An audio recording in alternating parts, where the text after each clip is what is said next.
Good evening and buonasera a tutti. My name is Lorenz Kilga and I'm one of the co-founders of Design Network. We are a strategic design agency based in Vienna, Austria. And our mission is to empower and to inspire experts with value-conscious design. However, the last months has shown that now more than ever, together and a stronger community is crucial and super important for all of us. That's why I want to say a special thank you to Gabriele and to the whole team of Isola.design district who made this possible, who launched this new community setup. And in the name of our whole team, we are very excited to be part of this. And we're also very proud to be speaking to you guys today and to have our profile shared on this great network. So today we have prepared a little presentation for you guys. As I mentioned in the intro, we are a strategic design agency based in Vienna, Austria. And let's click. Here we go. And today we have prepared a little question for you. And the question for all of us is to how to prepare yourself for a design brief. Generally speaking, we at Design Network combine creative and strategic mind to find opportunities within and between organizations in the design industry. And that's actually the main reason why I'm here talking to you guys today on how to prepare yourself for a design brief. So since it's a live session, please feel free to ask questions at any time, and I will try to answer them in the best possible way. And if there are any open questions, we can take them at the end of the presentation. Design Network is a family-run company, and my family has been in the furniture industry for past 50 years now. And we started off with a little furniture retail store, moving on to a traditional retail trading agency. And now we have launched our third venture, which is a strategic design agency. So we work with a lot of design-related strategies for furniture brands and retailers. And that's why today we want to share some of our most valuable experiences learned from the past. And our team has prepared a little checklist for you on how to prepare yourself for your next pitch when going out there in this fantastic world pitching to great companies and furniture brands. I understand that some points within that presentation will be quite obvious to you, but trust me when I say that the most obvious points out there in life are the ones which are often forgotten. So a lot of our clients often ask us to go out and to search for new design talents all around the globe.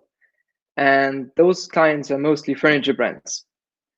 And when we are working on a project like this, we usually trust in our experience and market knowledge, but we mainly look out for three aspects, which are the designer skill set, his past experiences, and of course, his or her personality traits. Because we always look at it as it's some sort of marriage. A collaboration between a young designer or an emerging designer and the furniture company or brand is a mutual, valuable understanding of each other's traits, values, and of course, the ideas. And that's why we prepared a little checklist for you. And the first thing we really want to emphasize is that please always remember that you're not designing for yourself, neither for your friends. You're pitching to a company which targets consumers. So at the end of the day, those designs you're presenting to them will have to have some commercial benefit for the company you're presenting to. That's really the most and first important crucial rule. Next, we move on to the identity. For us, it's really crucial to understand the identity you're pitching to. Also with our clients, we really try to understand, to look behind the curtains and to see who they really are, what they want to be, and where the road will take them in the future.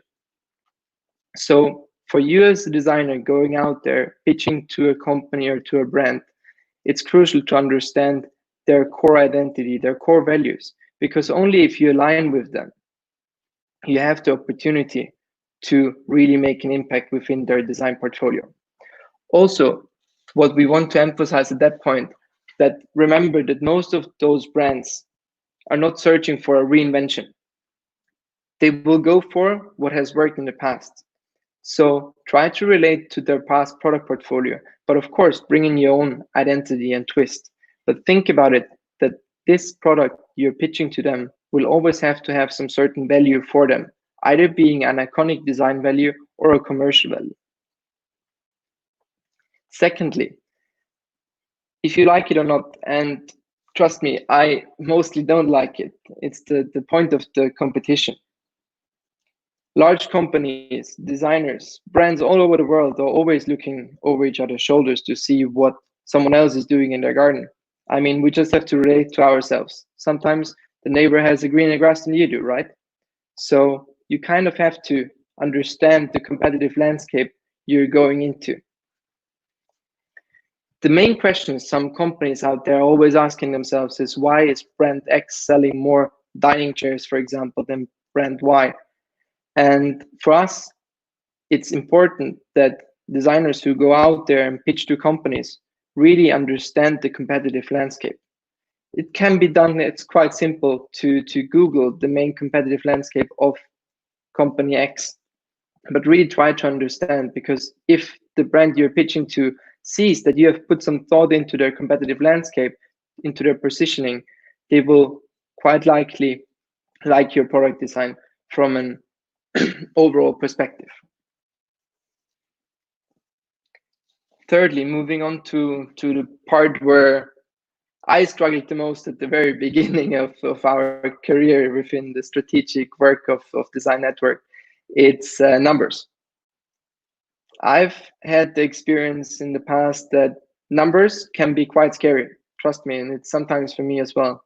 But know your numbers, really. This is a key element, and numbers don't only relate to revenue or profit. Numbers also relate to time. Large companies, large corporations have a really strict time schedule. You're most likely pitching to the head of design, you're most likely pitching to a creative director or to an export director.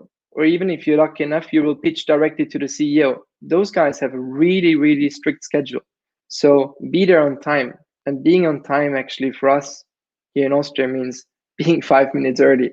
I know that some places all around the world have different understandings of being early, but trust me when I say please be on time. If you have a meeting at 11, try to be there at 5 to 11 and come prepared. There's nothing worse than you're sitting in a presentation where people on the other side are not really prepared to answer questions, but to also come prepared and know your immediate numbers. Know your prototyping costs. I've been to a lot of design fairs and I've talked to young and emerging designers, and there's nothing greater than going into a fair or to go into the Isola.design district or Milan design market and to see all these young, passionate people. And then you ask them about their prototyping costs, and they actually can't really figure it out how the prototyping cost could relate to a commercial value they will put in at the market specific later. So although you might be pitching your product design to some other companies, really try to understand what price range the company is in you're pitching to, and actually relate your numbers to that company. And frankly speaking, there's nothing better than to really engage with the people on the other hand and the other side of the table. It's somehow related to a certain personal ego, but I think if you really try to relate to the people on the other side of the table, they will really value your design, and they will thank you that you're doing something for them and specifically for them, although you might be pitching to someone else's. And for me also a very important rule, and trust me, I've done that mistake as well. With any idea I had, I went straight to my mom and dad and asked them what they think about it. And of course, they said it's a great idea. And then I went to my grandmother and asked her the same question. And she also said, yeah, wow, it's a great idea. totally skyrocket, and please don't do this. There is a great book I can suggest to all of you, even if you are an upcoming founder, if you're a small interior designer, if you're a product designer. And there's a book called The Mom Test. And this book really highlights that you should not ask your mom or your friends about your projects or your design, because they will always like it. They're your friends, right? They wouldn't tell you necessarily straight into your face that things you created, your baby, is not working in the market. Um, and also speaking about that point, I've been at that part as well in the past where I have had the fear of explaining my idea to others because I thought that they might copy it.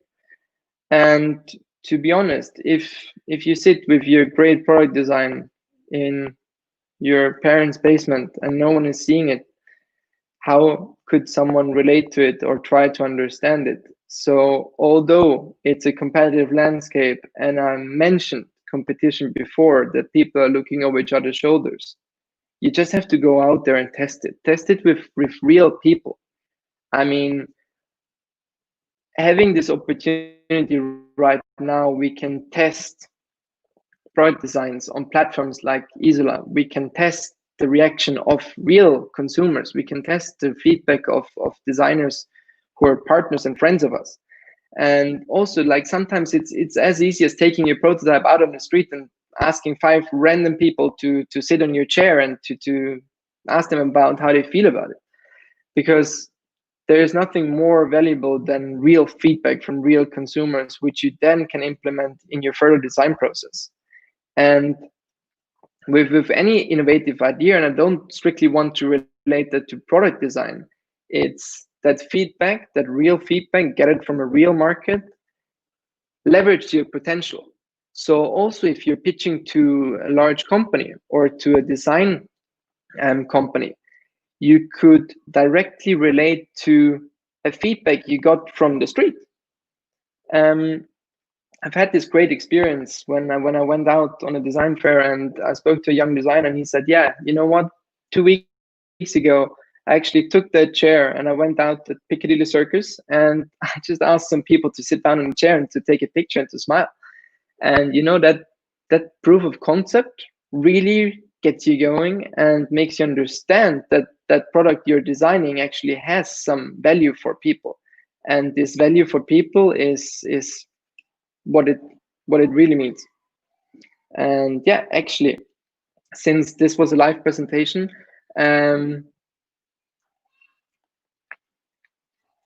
we want to finish off with the last slide. That it's our last slide of any presentation. What we do here at Design Network is to think out of the box. And although there are some rules and limitations to product design, I mean, just try it. You never know what comes out. And sometimes the most stupid ideas actually are the ones who are the ones with the biggest impact to society. And there are so many great podcasts you can listen to. There are so many great people you can listen to. Really try to understand what people need, because at the end of the day, I just had the pleasure of talking with some of my colleagues in the office today, and being in the furniture industry, it's amazing. It's so valuable because you're always with it. If you like it or not, at the end of the day, at the restaurant, you have to sit at the table. You have to sit on a chair. If you go home, you most likely are lucky to sleep in a bed. You prepare your food, dinner in the kitchen.